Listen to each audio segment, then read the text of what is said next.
Hello and welcome to the Introduction to Shares course. My name is Steve Dix and it's my pleasure to take you through your first step into the exciting world of investments.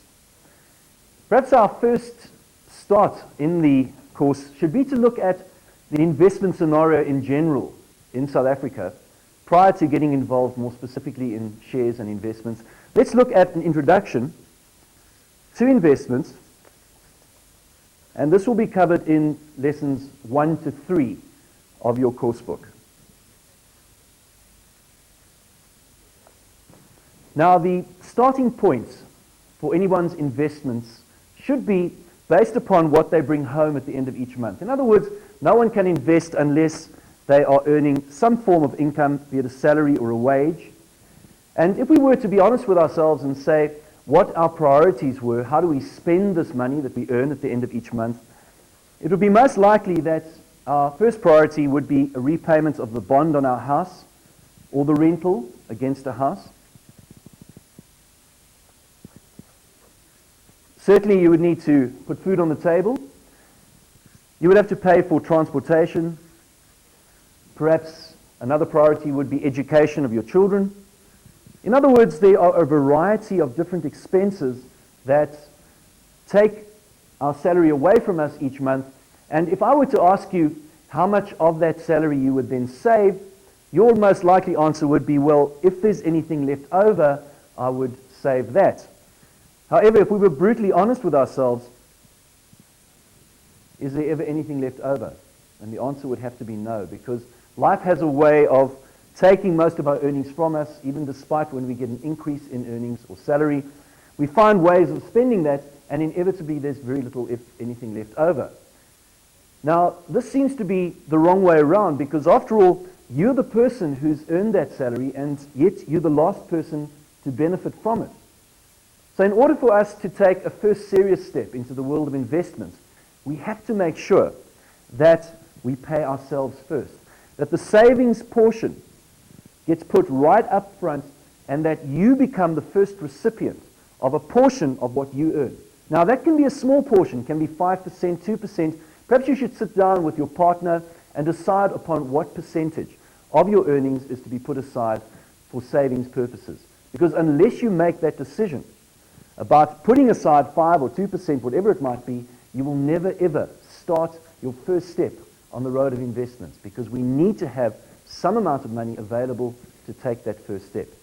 A good idea is to in fact write down and sign something stating the amount that you are prepared to put aside of your earnings each month. And I can assure you that once you've made that decision, the money will simply go away into a debit order or a stop order or some form of putting the money aside, and you won't even notice that it's gone. So folks, the first step in this process is to make that concrete decision about putting a portion of your salary aside. Now, let's assume that you've done this and you are now accumulating a small lump sum of money. The next question that you need to answer is, well, where would I put these funds? So if you've got the saving, there are many areas in which you can find a home for that saving, many possible investment arenas. And no doubt you're aware of many of them. You could, for example, go to a bank, put the money onto a fixed deposit. You could invest in what are called unit trusts. You could go to an insurance company and take out an endowment policy. You could perhaps further invest into property, or you could invest your money onto the Johannesburg Stock Exchange, into shares on the JSE. So folks, there are very many different and varied forms of investment opportunities. And the one thing that we must know about these different options is that they operate on a continuum. What I mean by that is that at the one end, we have low returns, and on the other hand, we have high returns. And in between those two options, we obviously have some investments that are neither particularly high nor particularly low in terms of the return that they offer. Now, you're probably thinking to yourself, well, why should I bother with low returns? I mean, why don't we just go for those investments that offer a high return? And the answer to that question is, well, the problem is that with high returns goes a high level of risk. And with low returns goes a low level of risk. So that means that if you want a high return, you have to be prepared to take a risk. There's no guaranteed investment that offers you a high return and that offers it on a consistent basis. You have to be prepared to take the risk in achieving that.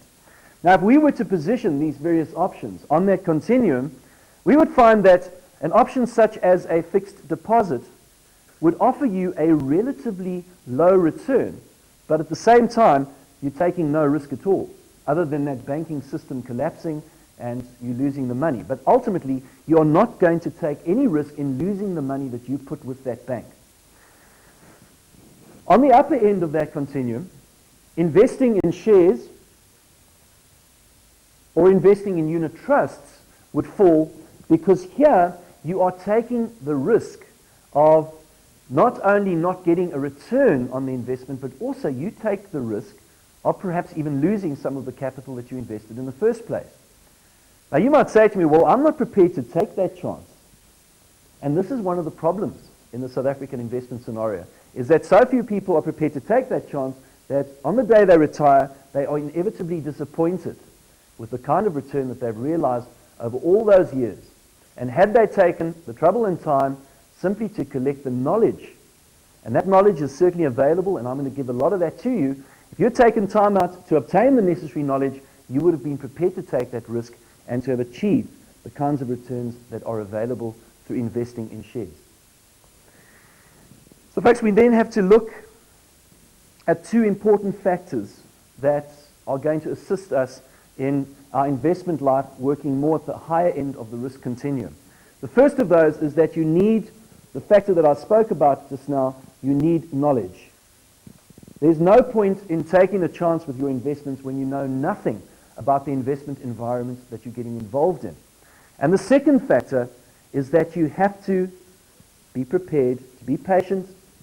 You have to be able to allocate time to becoming astute as an investor, and obviously to take advantage of the type of returns that are available on the Johannesburg Stock Exchange. The Johannesburg Stock Exchange is not a get-rich-quick scheme, it's a get-rich-slow scheme. And therefore you have to be able to invest time and patience in order to achieve those kinds of returns. Now let's just for a moment have a look at the typical scenario of a person who's taken no risk at all in their investment life, and a person who has taken the time and trouble to accumulate the knowledge in order to invest in environments that are considered to be of a higher risk.